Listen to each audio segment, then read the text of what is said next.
more minutes, and in the meantime, we could just share some chatter about the upcoming events, and let you talk about what's cooking up in the North Jersey Club, and we have a few events upcoming, also for Friends, Mineralogy New Jersey chapter, some field trips that are in the works as we speak that we're definitely going to have in October, that we're definitely going to look to put into action.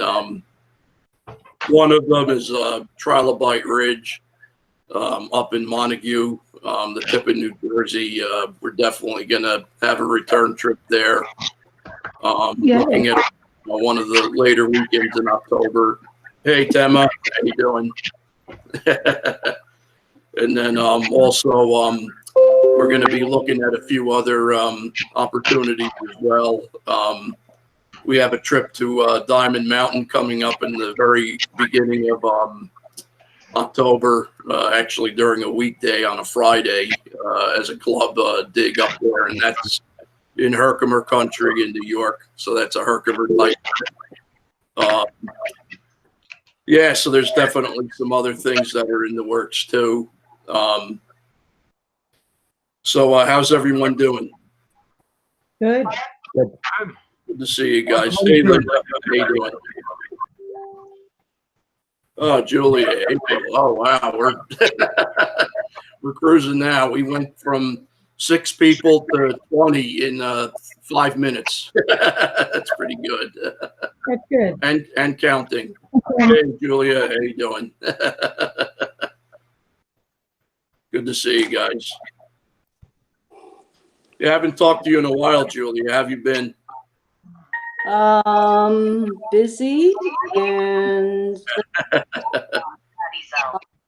and I can't wait for the pandemic to be over. Gotcha. Yeah, definitely. It's starting to become a busy time for sure. Yeah,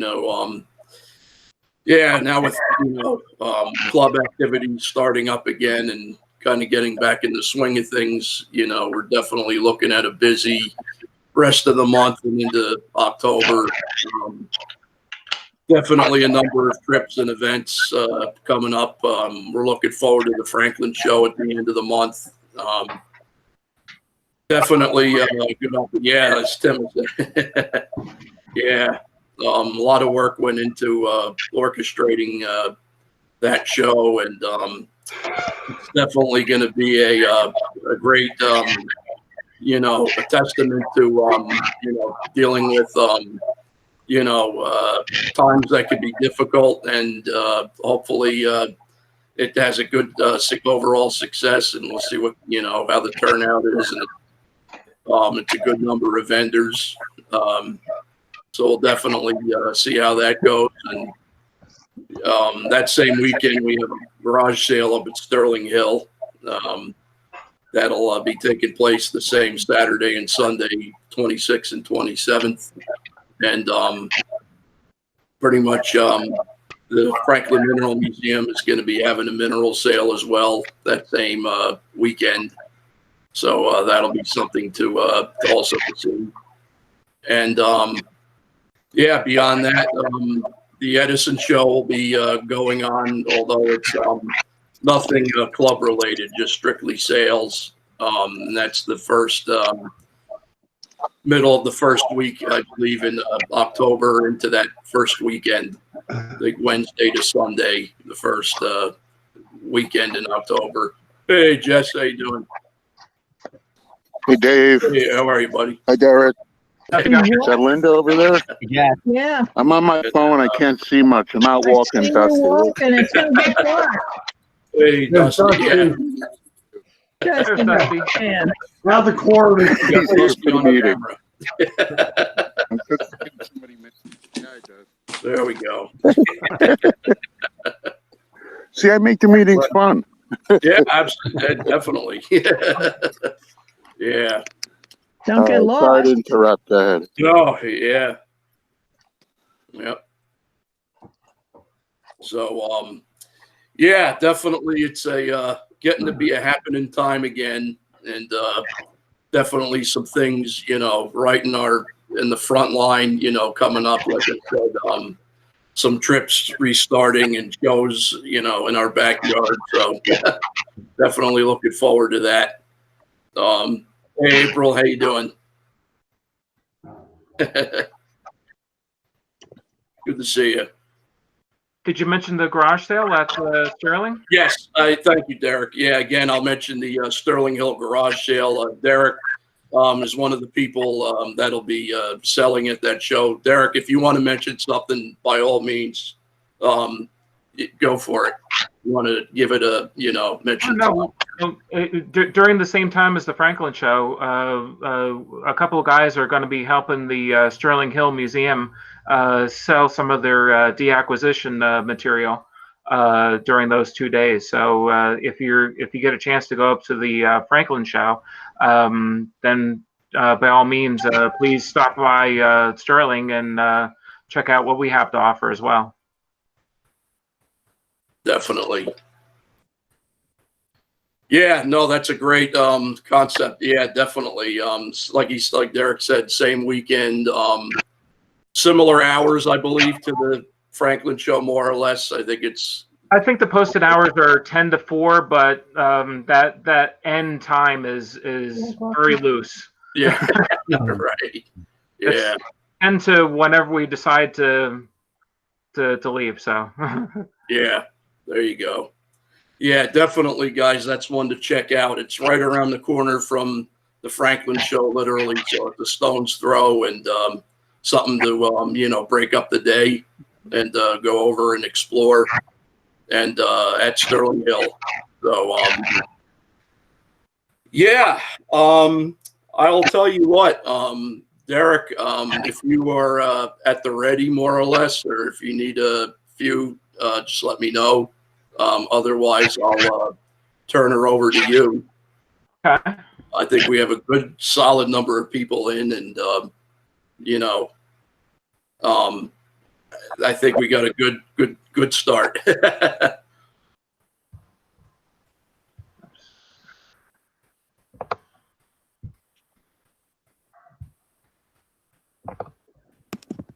Okay.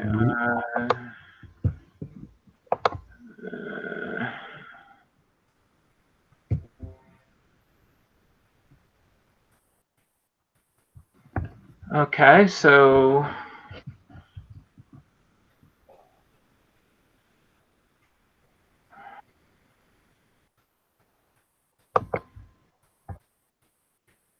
I love that. tonight's lecture is going to be on sharks, evolution, and terror.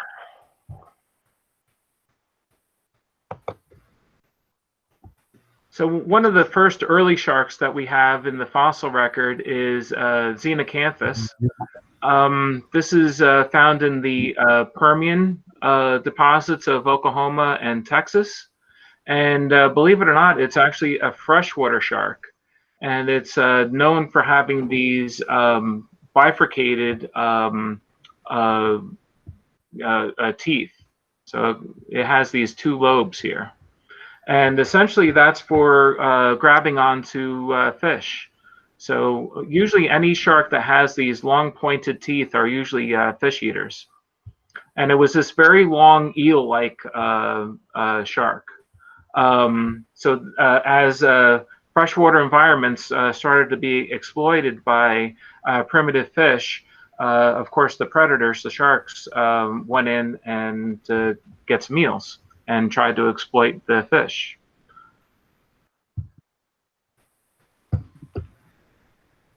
This is another very unusual primitive shark.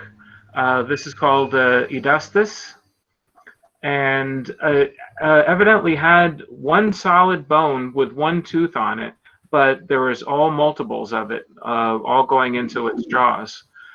This is found in the Pennsylvanian period, 225 to 310 million years ago. And these are actually found in Illinois in a coal mine. So this is the specimen that I have in my collection. Yeah, a lot of these primitive sharks are very unusual. They don't look like the sharks that we have today. Here's a Stenthocanthus, and this particular shark had this pedestal on top of its head, and on top of the pedestal was all studded with teeth-like projections. And we actually really don't know what this structure was used for.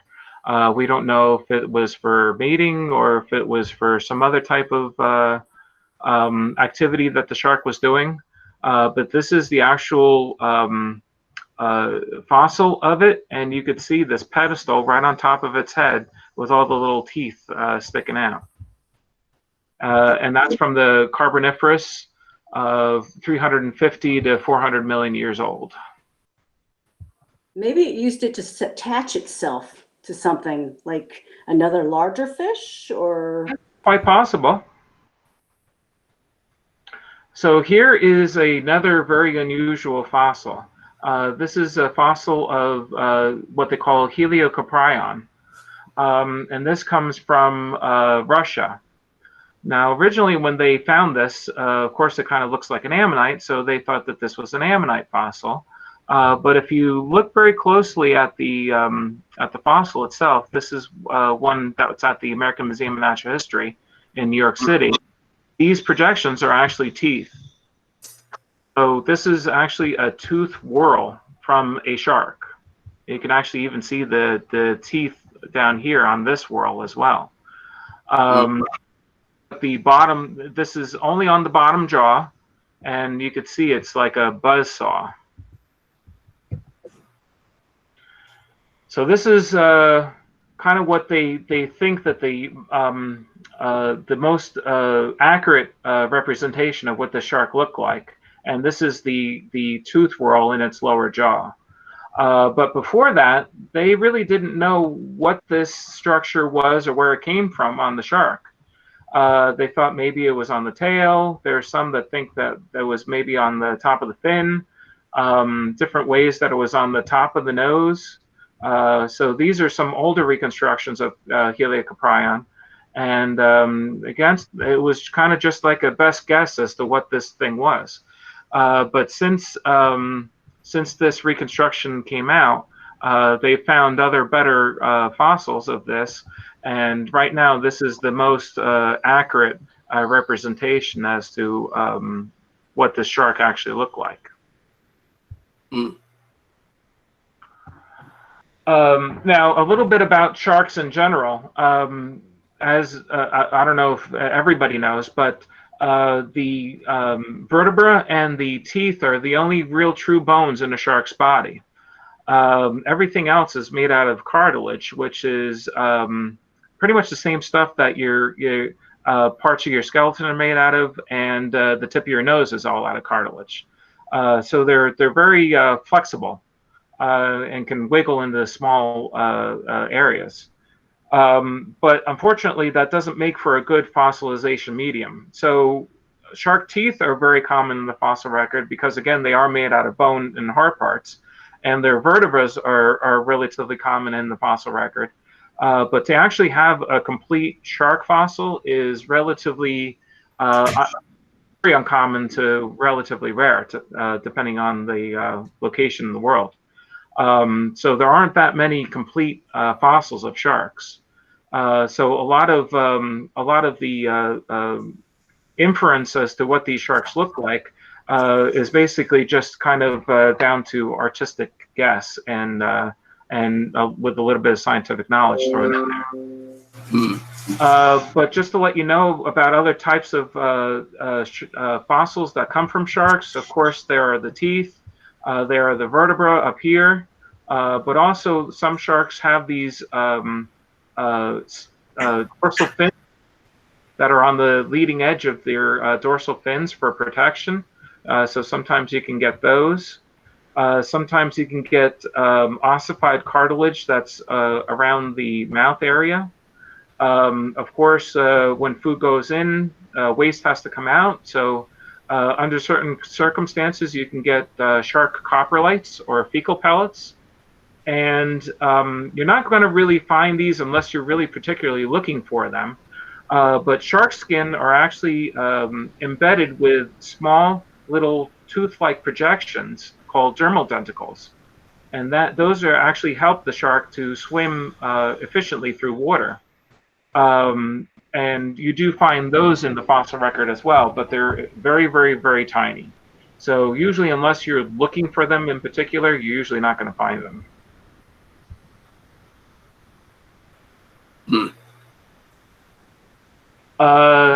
Here is the rare example of a complete fossil shark that was found. This is at the Smithsonian. I don't know if it's still on display, but it was when I went down there about 10, 15 years ago. So here's the complete fossil jaw, complete with all the rows and rows of teeth. Here's the upper jaw and the lower jaw. And then down below it are all the vertebrae, are also still there too. So this whole complete fossil shark is there. So this probably died under very low oxygen environment, and that allowed for the fossilization process to start and didn't allow decay. So here is the a close-up of the upper jaw with the teeth in the upper jaw, and then this is the a close-up of the lower jaw with the rows and rows of teeth all behind it. Mm. Sharks' teeth themselves are exceedingly plentiful in certain environments. One shark can actually go through 70,000 teeth in its lifetime. Once it actually starts feeding on something, it can lose maybe up to 10 teeth while it's feeding on a meal. They'll break off, and then another one will replace it within a week. So there's no such thing as a shark dentist. It's not necessary. It falls out, and the next one will pop right back in. We only get to do that once.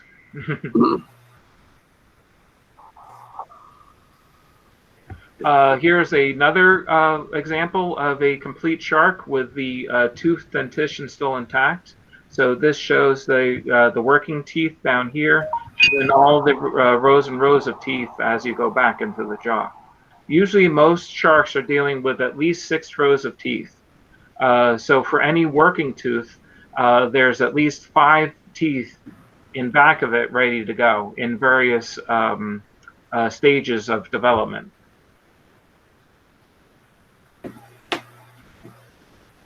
So within a particular specimen of a shark, the teeth morphology will change a little bit depending on where in the jaw the tooth is. It will also change a little bit from the upper to the lower jaw.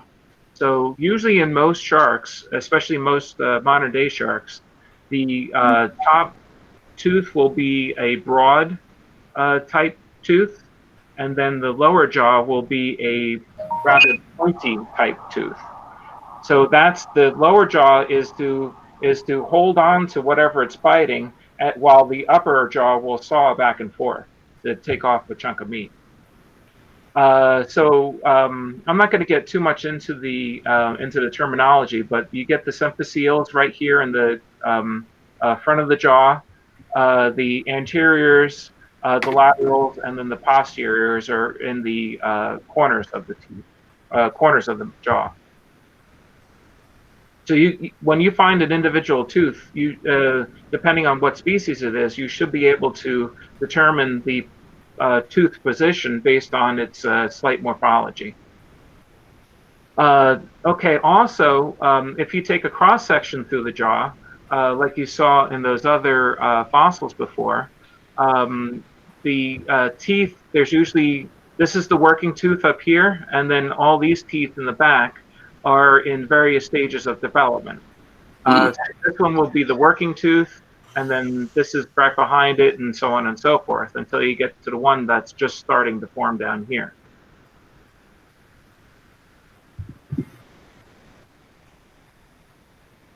So these are tooth sets from various sharks. So this is Paleocarcharodon. So the dotted line would be the middle of the jaw. and then this would be going towards the corners of the jaw. And that's the uppers, and then this is the lowers. So you can see how their morphology will change a little bit depending on whether it's an upper or a lower, or if it's in the front of the jaw versus the back of the jaw. And you can see that for the various species of shark.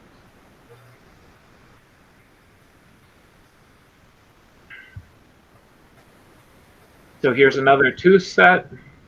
This would be the middle of the jaw here, and then working back towards the corner. Like I said, in certain localities, teeth can be very plentiful. These are various species of sharks that have been found at Carver Cliffs in Maryland. The beach doesn't quite look like this, but you'll find quite a bit of the smaller teeth. They're usually quite plentiful. Not all shark teeth are pointed. Here is a crusher type shark tooth from Texas, from the Eagle Ford group in Texas.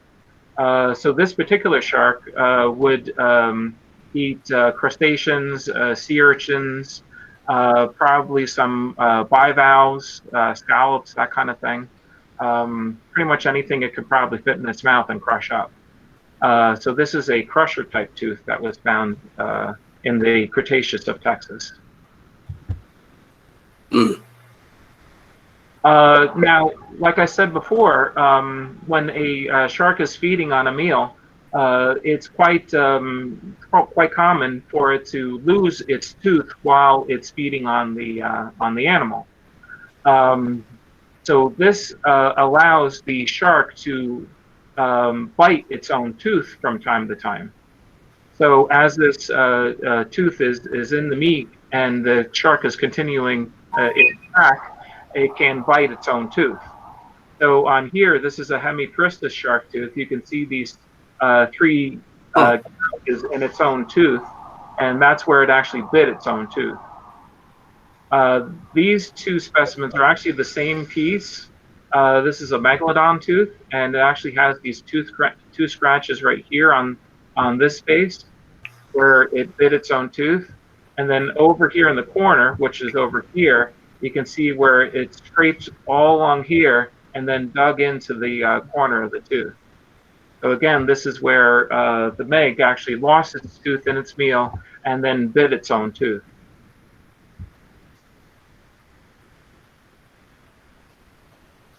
Also, while sharks are feeding, this actually happens a lot with meg teeth, but you also get it in other shark teeth as well. If you take a look at these teeth, you'll see that the tips are missing. Now, that isn't just a random break of a tooth. And a lot of people will look at this and go, it's just a broken tooth. Well, they're all broken in exactly the same way. And what this represents is a breakage or feeding damage while the shark was actually attacking its meal. So what happened here is that the shark was biting down on in this case, a whale or a porpoise, and the tooth hit a bone head on and broke the tip of the tooth. So this is actually feeding damage due to the shark feeding, and was done while the bone was actually still green. If this broke after fossilization, it would actually be a different type of break. So fossil bones and fossil teeth will break differently depending on whether it's after fossilization or before fossilization. So how small can shark teeth get? Well, this is my smallest shark tooth fossil, and it's on the head of a pin. So that's a very, very small shark tooth. Now you could say, well, you know, this is probably just a baby shark. Well, this is actually an adult cat shark. So this shark was only about maybe about 12 inches up to maybe about 15 inches long, including all the tail. So this is a very, very small shark. So that's an adult cat shark tooth. So that's how small they could possibly get. So how big can they get? So that's the largest megalodon tooth that's ever been found that's been relatively complete. Got that from an article on fossils from the National Geographic that's across two persons' hands. So that's a very, very large shark tooth. So that the shark that came from probably would have been over 60 foot long. So that's about this length of a tractor trailer. A modern day great white can get to be about 20 feet long. So this is quite a bit larger than a modern day meg, or modern day great white. We also have the vertebra. So the vertebra can be ossified enough or calcified enough in order to become fossils. So these are the different types of vertebra that you can have. This one here kind of has all these little mini struts in it. And this would be from a lamnoid type shark. So that includes basking sharks, great white sharks, porbeagle sharks, are all lamnoid type sharks, which is a more ancient shark group. And then you have one that has these solid sides to it with only these little two holes on one side and two holes on the other. So this is more of a solid type vertebra. And this is called a scaleorhinoid type shark. So that's more of the more modern type of sharks that are around today. So that would be like lemon sharks, bull sharks, and tiger sharks. So here is fossils of these types of vertebrates here. So this is the sides. This would be a scaleorhinoid type shark, probably a tiger shark vertebra. And if you look at the top view of these vertebrae, they're very round. They got dimples or on each side, so they go in. They get smaller as you go in towards the center, and you see all these little rings that are here. That actually represents growth rings. So you can actually tell the age of a shark exactly the same way that you can tell the age of a tree, by just counting the number of rings that are in its vertebra. That's one of the ways that they can tell that the Greenland shark is a shark that lives for over 500 years. And it's one of the oldest living organisms, at least vertebrate organisms. So what goes in must come out. This is shark coprolite types. These are fossilized fecal pellets. And again, based on the type of shark that it is, they have different types of poops. The lamnoid type sharks will have these spiral type vertebra. So you can see that it wraps around and spirals. And this is one. Oh, wait a minute. Okay.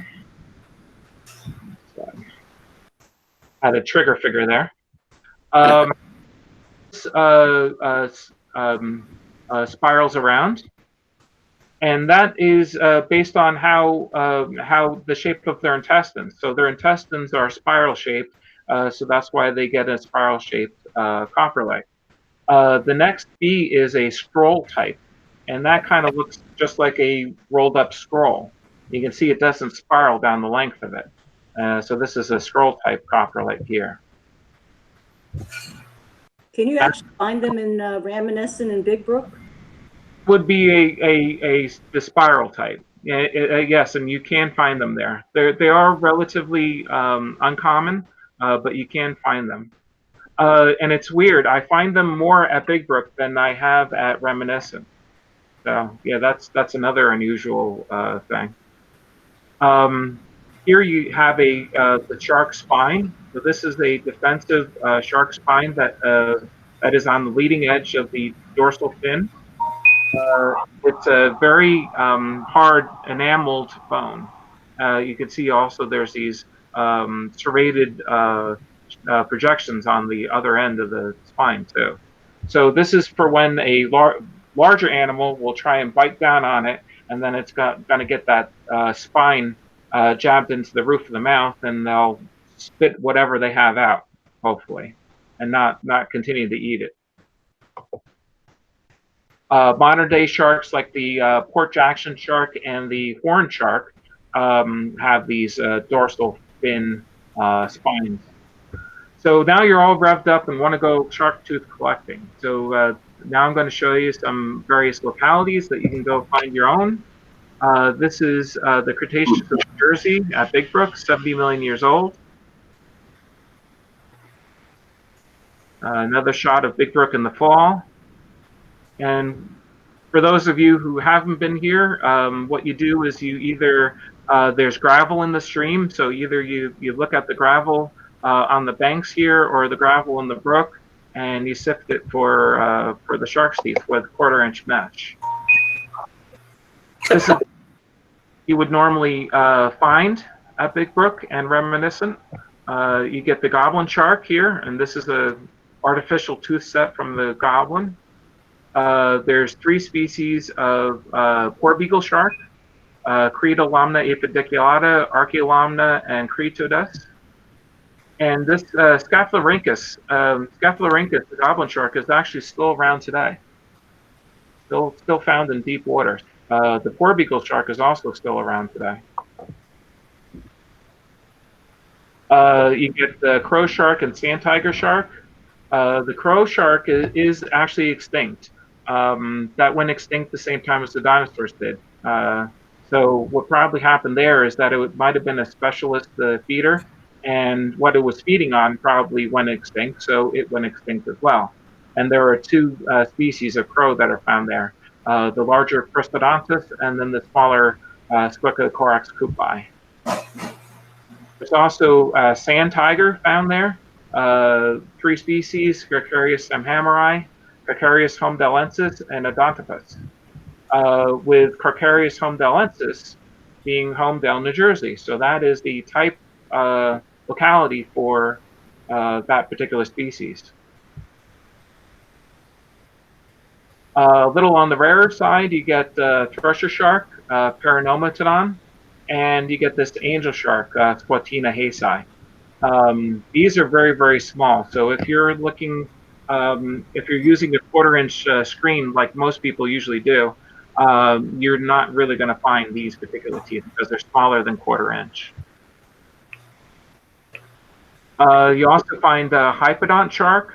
Now, hypodonts are even more primitive shark than the Cretaceous, most of the Cretaceous sharks there. This actually goes back into the Jurassic and was actually becoming quite rare by the time Big Brook came around. So you don't really find a lot of hypodont material there, but it is there. So you get the teeth, you get these sections of the dorsal fin spine here, and you also get these. These are cephalic claspers, and only males would have this for mating, to hold on to the females. You also get the saw shark. So this is a saw shark. It's still around today, found down in Florida. It has this rostrum studded with teeth on either side. And it would take this and switch back and forth in a school of fish and then go around and eat them up. So these are the rostral teeth and some cartilage from Ichirhiza the saw shark. Another locality that you can go find shark's teeth relatively commonly, one of my favorite localities, is the Miocene of Maryland at Calvert Cliffs. And the deposits there are between 20 and 10 million years old. And the good thing about this locality is that pretty much nature does all the work for you. You just have to walk along the beach, and hopefully you'll find something either on the beach or rolling around in the surf. So here's the map of Maryland. This is Calvert County right in here, about an hour south of DC. Here's all of Calvert County here, and anywhere between Calvert Cliffs State Park and Chesapeake Beach you can find fossils. So a 40-mile stretch of beach is fossiliferous. So that's a lot of terrain to cover. Here are some of the localities along Calvert Cliffs that you can find material. So this is all Chesapeake Bay in Maryland. So you can find stuff all along this whole spot. Not only that, the deposits go inland. So if you have access to either the Patuxent or the Potomac River, you can also find fossils as well. If you go into Virginia along the Potomac, you can also find fossils at Robert E. Lee's birthplace and Washington's birthplace. The beaches at their sites are fossiliferous, and you can find stuff. So here's a view of the cliffs from the water. So you can see the tops of cliffs undulate, but most of these cliffs are between 100 and 150 feet tall. So you have to be real careful about walking along the cliffs near the actual cliff face, because sometimes you can get material falling from up top down below. So you don't want to walk along the cliff right next to the cliff face. Here's one of my favorite localities called Brownies Beach. It's now actually renamed to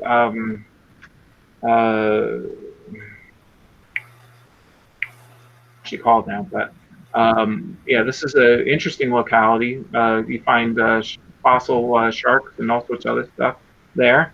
There's Governor's Run Beach. Here's Scientist Cliffs, and you can see here there's no beach here. So got the right idea about coming in with a boat. I usually come in and walk. So walking along this face is a little dangerous, because not only do you got stuff coming from down up above, but these waves will come in and batter you too. There is a locality at the Calvert nuclear power plant, but as you might expect, they usually don't like people just walking around and collecting fossils. But there are fossils that are found there. So unfortunately, this is the kind of terrain that you have to kind of look for stuff in.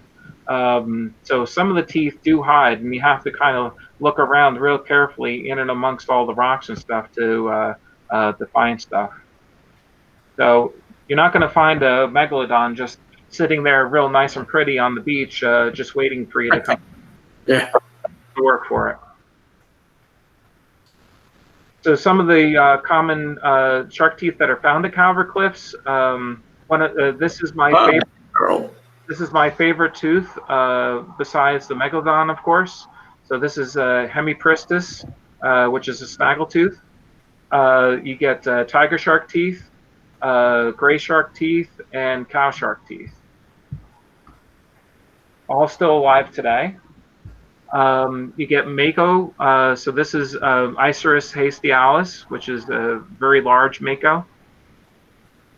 A little bit about photography. If you're going to photograph your teeth, you have to be be careful about how you take the shot. This particular shot, you're going to think that this tooth is 2.5 inches long. However, he wasn't careful in taking the picture and didn't take it straight down. He took it on a slight angle, and that's actually making that tooth look longer than it really is. So if you're going to take pictures of teeth with a ruler in the picture, you have to take it straight down or straight on. Okay, a little bit about the great white line. So these are other species of great white other than mako, or other than megalodon, rather. And it depends on what time frame you're talking about. So during the Eocene, you get Caracorocles auriculatus. During the Oligocene, you get Caracorocles angustidens. And then in the early Miocene, then you get Caracorocles chupinensis. And you can see, well, they kind of look very similar, but if you look, these have very prominent cusplets here, and they're very sharp. Once you start getting into, that's auriculatus.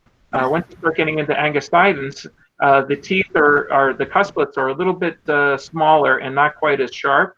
And then by the time you get into Chubdenensis, the cusplets are actually just little nubs on the side of the teeth here. And then by the time you get into Megalodon, they're not there at all. So that actually shows evolution over time. So this is the giant great white shark, Caracorocles megalodon. And these are just all various types of teeth here. But again, with the photography, if you look, this almost looks like a 7-inch tooth. I guarantee that's probably maybe 6 inches. Because they don't really, the largest tooth on record ever was 7.1 inches. And that's not it.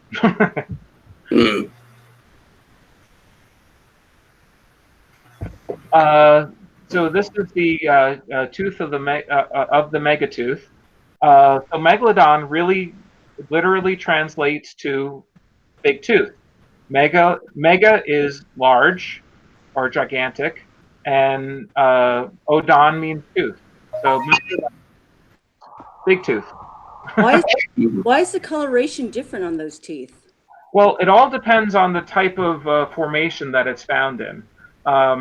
If it's a sandy soil, or if it's an iron-rich soil, or if it's a clay type deposit, it's all going to be different colorations depending on it depends on what kind of material that it's encased in. Because these teeth, when they were original, would have been bone white or eggshell white, and once they became buried, they absorb trace elements and minerals in the soil, and that's what turns them the different colors. Hey, Derek, I've seen black ones. What kind of formation would that be from? Well, that actually occurs because after they erode out of the formation, those are usually found in river deposits found in North Carolina. And if anybody's found in the rivers in North Carolina, they're almost black. There's not clear water down there because there's a lot of tannic acid in the water. It's the same material that turns tea. Right. And then they start absorbing that, and that actually turns them black. Okay, so if I see a black one, I can be pretty sure it's from. Or does it happen in other locations, or is it just North South the Carolina? river location? Very typical from there. Okay. Now, this particular tooth is a monster. It isn't 7.5 inches, but this actually is a monster tooth, though. Once you start getting over 6 inches, then they start getting exceedingly rare, and hence they also become quite expensive. This particular tooth is probably maybe about 6.5. It might be pushing 7. And for some reason, there's one locality down in Chile where a lot of these huge monster teeth come from. It was probably just the right environment for what's the value with that tooth to occur. So they're very common down there. Well, not very common, but they are more common down there than they are anywhere else. This is a very famous shot of several scientists that were at the American Museum of Natural History in New York City, taking their picture inside a megalodon jaw that they do have on display in one of their halls.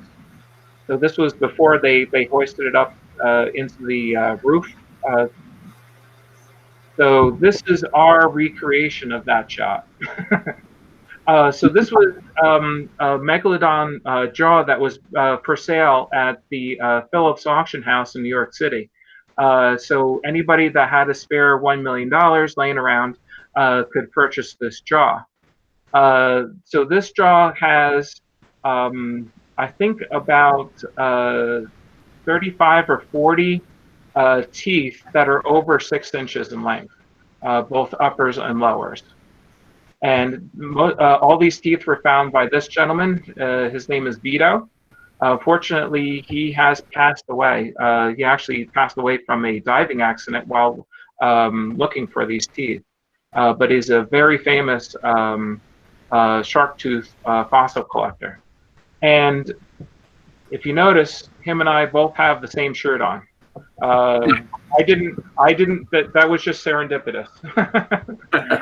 I didn't get the memo that he was going to have that shirt on. Now, this is the display the at the Calvert Marine Museum in down in Maryland, Solomon's Island. They have a very interesting display of the local fossils that are found in Calvert Cliffs, Maryland. And it is the only locality that I know of that not only has, or the only museum that not only has a reconstructed megalodon jaw, but has the whole entire megalodon skeleton. So this thing, like I said, it's about the size of a bus or a tractor trailer. So, but don't worry, this little girl isn't in any danger. These are just some early photographs and drawings of some of the fossils that were found down in Maryland. These are some pictures on how not to collect. So you want to make sure that the shark tooth that you're collecting isn't attached to the shark anymore. So this is how to collect shark's teeth. Again, this is usually how I kind of do it when I go down to Maryland. I kind of walk along these very narrow beaches, and hopefully you'll come across some material that has fallen down from up above. And it is legal to collect in this material. You are not allowed to collect in the actual cliff itself.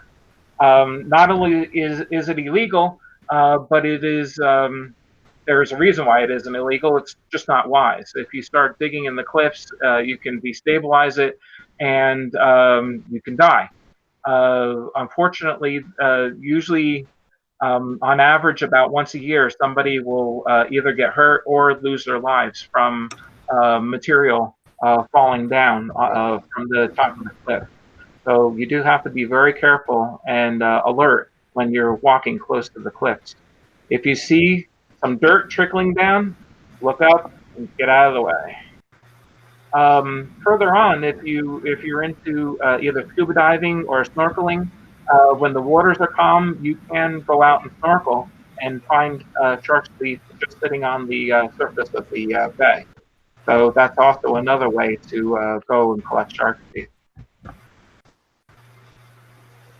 Some other tools of the trade, like at Big Brook, here's a sieving screen fitted with a 1/4-inch mesh and a trowel so that you can dig out the gravel in the stream and bring it up onto the bank and sift through it, look for teeth. But sometimes, especially if there's a nor'easter or a hurricane that comes through, a lot of times I'll go down without any equipment at all and just kind of walk the banks down there and see what's just laying right on the surface. So in this case, the tools of the trade are the ones that you were born with, your eyes and your hands. Here's some people collecting.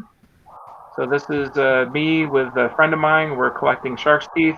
So you can sieve for material at Big Brook, or you can just look on the beach or on the banks here for teeth. This is us. We went actually down between New Year's and Christmas and collected. I would not recommend that for the average person if you're prepared, because it was relatively cold. We didn't have any snowfall then, but it was still relatively cold. And if you found any teeth in the bank, you had to bring a hammer with you to bust it out of the ice. So, it is kind of extreme collecting. I usually don't go in with any waders. I just go in with jeans and sneakers. So at that time, you are kind of dealing with a frostbite situation because the water is very cold. So I usually when I go in, I usually have about half an hour to 45 minutes before hypothermia will set in, and I can't be. Mm.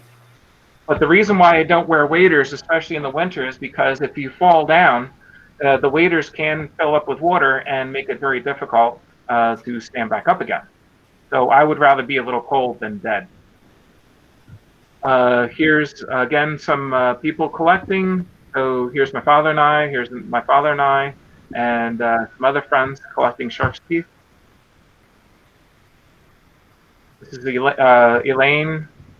This is my friend Ed. Again, here's us collecting in the end of December. So again, that's extreme collecting. Now it's temperature ranges. This was during the hottest day of the summer, so I'm getting wet then. So I just dove right in there and kind of cooled off. And then this is us collecting in the winter. So you got to layer up. I got a coat, a jacket, and thermals underneath. And of course, if you notice, I had hair back then. I have photographic evidence. Diving for shark's teeth in North and South Carolina. So they'll go down with scuba gear. Of course, this picture is set up. You're not going to find teeth just like this, but it shows you the kind of conditions that you're dealing with. A lot of these river systems down in North and South Carolina are like diving in iced tea. So you're not even going to see your hand waving in front of your face. So what they usually do is they'll go down, they'll pull in with a boat, they'll throw the anchor over, and then they'll actually slide down the anchor line with their one hand on the anchor line, and then feel around with their other hand for anything hard. Anything hard will go into a net, and then hopefully it's shark teeth or other fossil bones and teeth. And hopefully, you won't grab onto the tail of an alligator. There are alligators in this environment. Be careful. Yeah. Shark tooth collecting. So this is dredging for shark's teeth in New Caledonia, right in the middle of the ocean. That's still in the ocean. They're clam diggers, so they're actually looking for clams. But as the clam rake rakes up the clams, it actually also brings up shark's teeth. Modern day sharks that of course are around today. So this is the great white, and you could actually not diving with a cage, so they're not as dangerous as people think. Although I think that is very brave. You get blue sharks, bull sharks, mako sharks, and hammerheads. All these sharks that I'm showing you are have been known to attack people. So you do have to be careful with all these sharks, especially the bull shark here. Bull sharks can go into are not only saltwater but can go into freshwater for extended periods of time, so they can tolerate both freshwater and saltwater, and they're known for more attacks on humans than anything else. Very aggressive type of shark. Here's sand tiger sharks, regular tiger shark. You usually see these guys at aquariums because they look very ferocious, but they're actually not really bad as far as attacking people. Although there have been attack reports as well, but they're not very aggressive. So these are what the shark's teeth look like from those modern day sharks, and you can see that the coloration of them, all of them are all bone white. The only one that isn't bone white here is this guy, because that one's a fossil, but it's of the same species as the modern day one. So this is a tiger shark, sand tiger, and great white.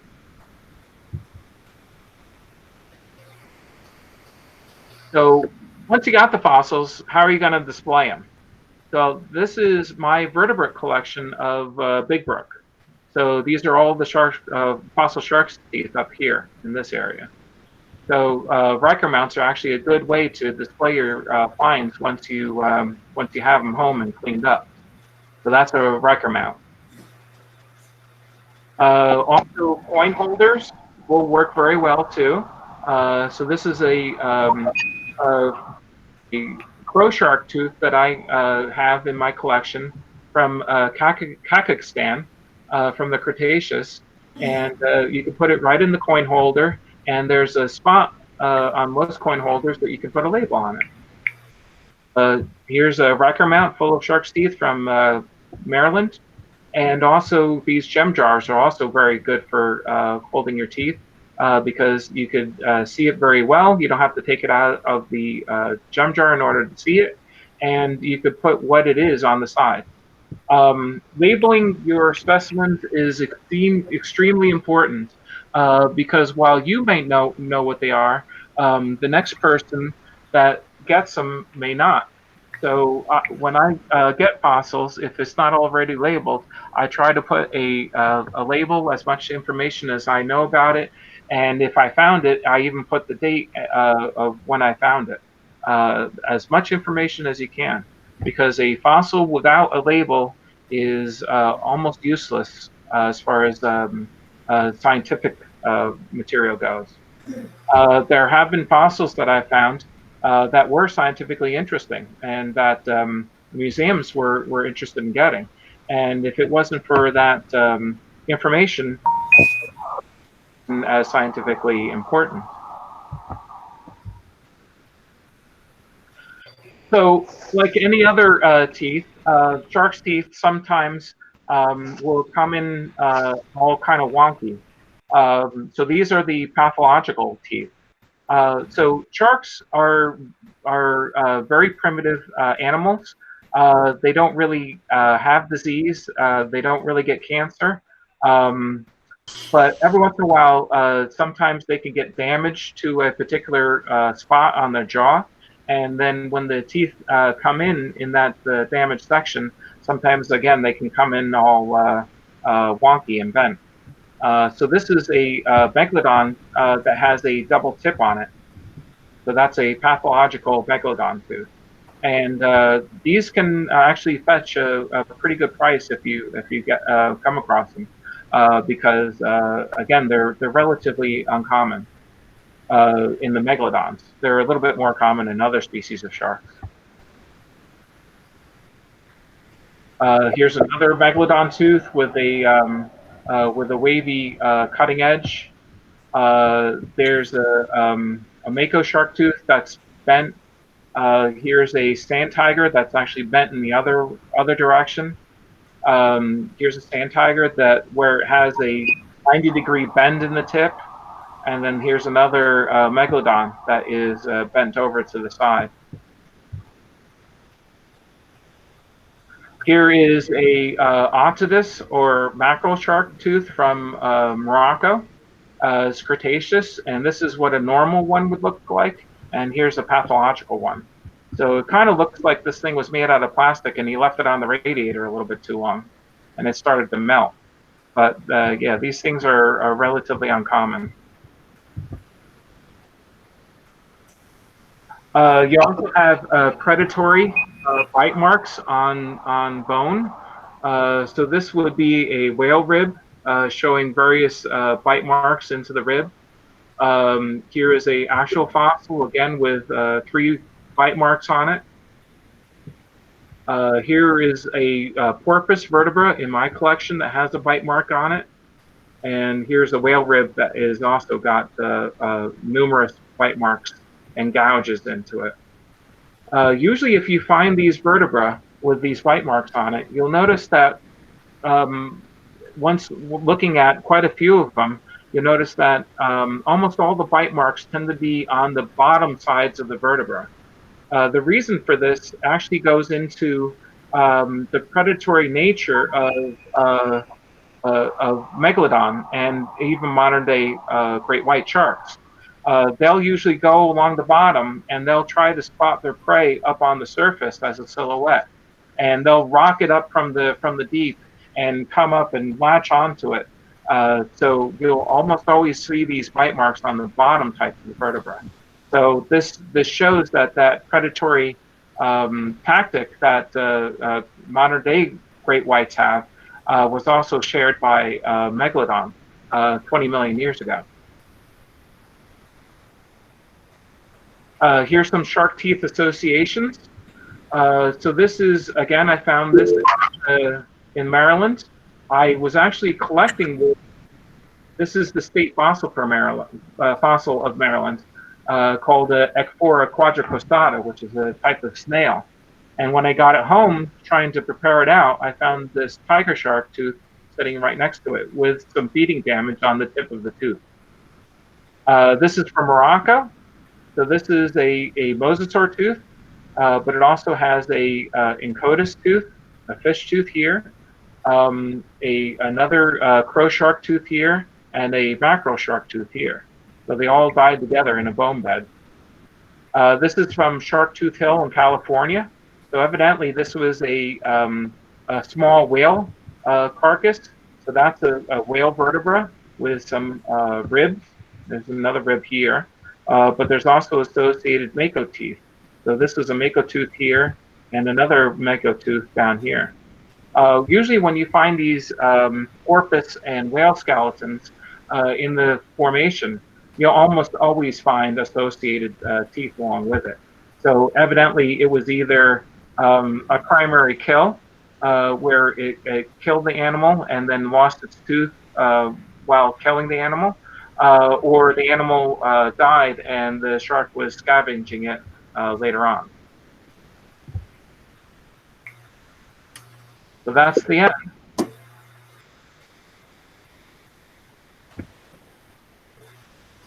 So does anybody have any questions or comments? Thank you, Tarek. As usual, very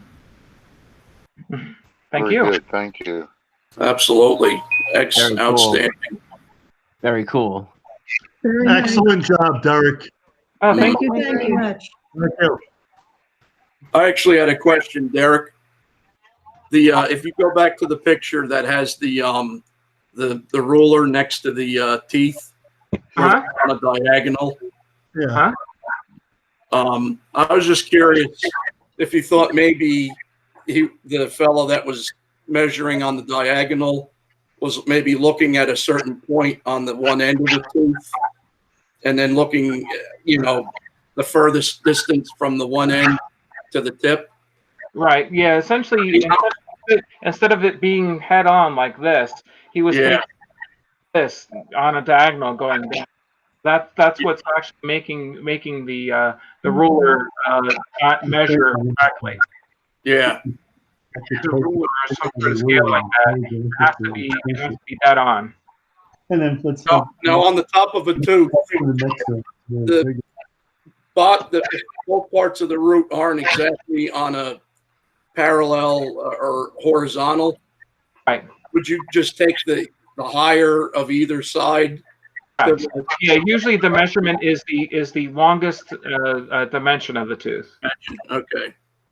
If you really want to be accurate, then you could measure both lengths and the width. But if there's only one measurement, that's usually the longest measurement. Okay. Without getting too much geometry involved. All right. Right. Okay. You don't need trig for that. Yeah. Gotcha. Thanks. Else have any questions? If not, I have some specimens to show. I have a question. Sure. When a shark loses a teeth, does it actually feel it, or it doesn't feel it? Probably. Don't you ask it?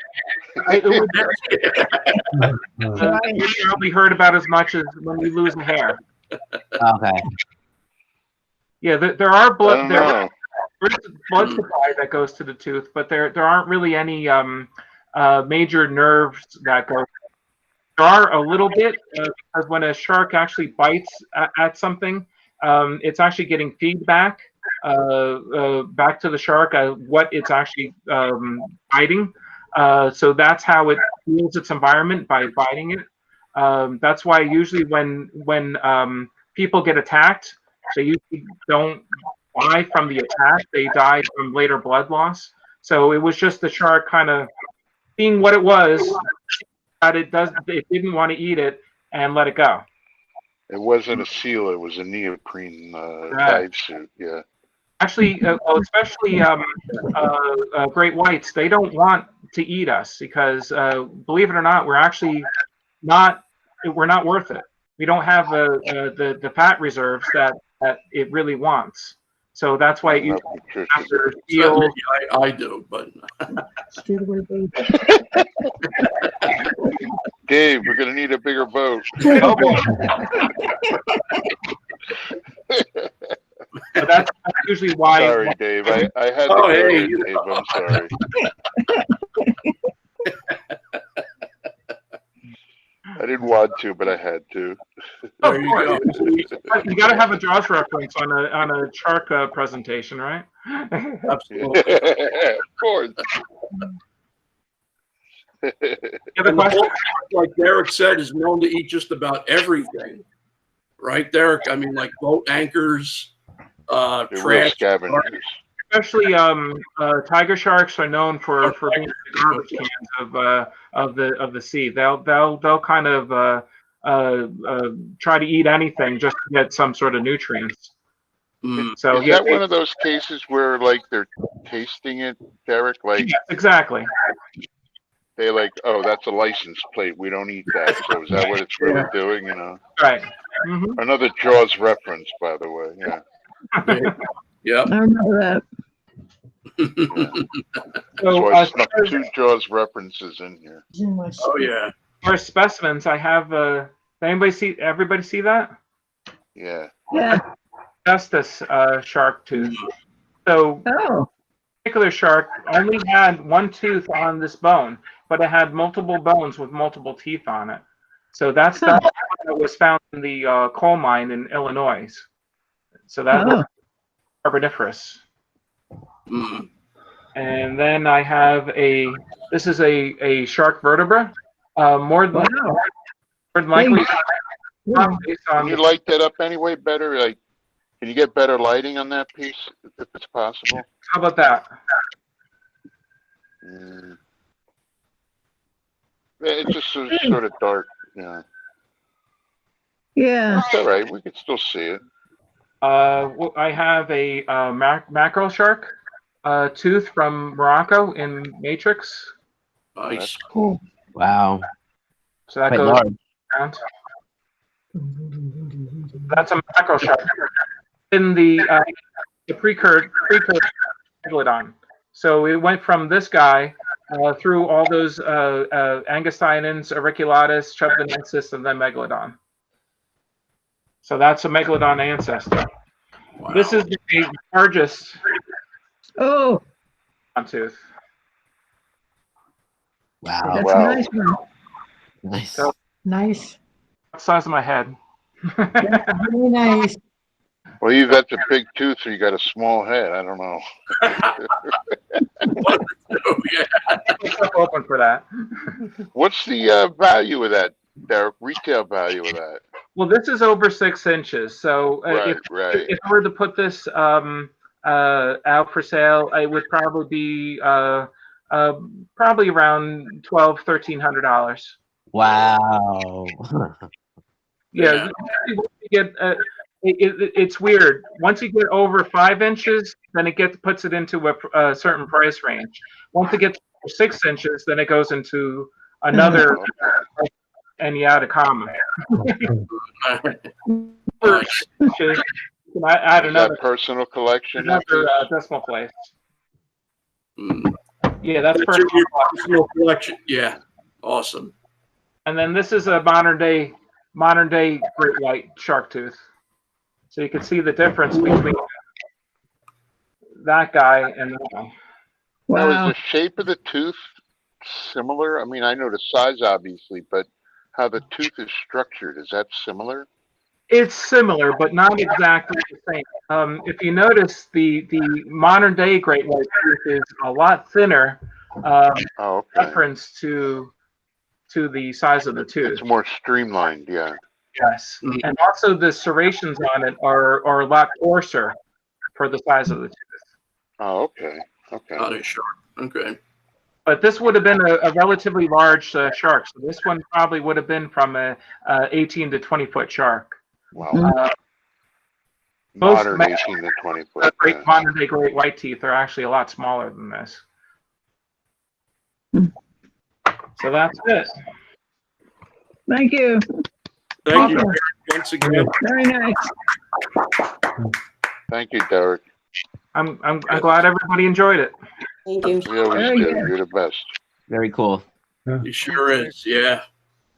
And if you want, I can bring the megalodon to the picnic on Sunday for everybody. Oh, yeah. Oh, yeah. That'd be cool. I could show you two-dimensional pictures of it, but seeing it in person is a lot better. Right. It's as they say, it's a lot more betterer. Yeah. Yeah, once again, Derek, you hit it out of the park. Definitely appreciate it. Yeah. Another great presentation. Yep. I mean, I have to work on it, but I'd actually, one of my intentions is to, this was sharks, and I want to start getting together one on fossil fish, one on, fossil reptiles, one on dinosaurs, and so on and so forth. So I just have to get some free time, which always seems to be in short supply. Gotcha. That it is. That it is. So did anybody else have a question or a comment? We're good. No. Thank you very much. Hey, thank you. Yeah, thanks, And everyone. have a good evening. I hope we see everybody at the whoever's On coming Sunday? to Sterling Hill on Mhm. Sunday for the Yep, the the picnic. North Jersey picnic. I hope we see everybody there. Cool. All right, guys. Take care. Have a good one. Thanks a Good lot. night. Good night, everybody. And Ryan, as usual, I know Ryan's there. Ryan, as usual, great job getting this together. Yes. Thank you, Don't Ryan. forget Ryan. We always Appreciate forget it. Ryan. Don't forget him. A real Oh, MVP. He's the man. Yeah. Much appreciated again, Clock Man. Yep. Thanks. All right. Bye. All right. Good night. Bye, guys. Take care, everyone. See you guys Sunday. Thanks, everyone. Have Yep. a good one. See all of you at Sunday. Awesome. You too. Take care. Bye-bye. Thanks once again, Ryan. Much appreciated. You have a good one. Take care, Dan. Okay, bye, Dave. Bye-bye. Bye-bye. Good seeing you guys. Take care. Bye-bye. Bye-bye.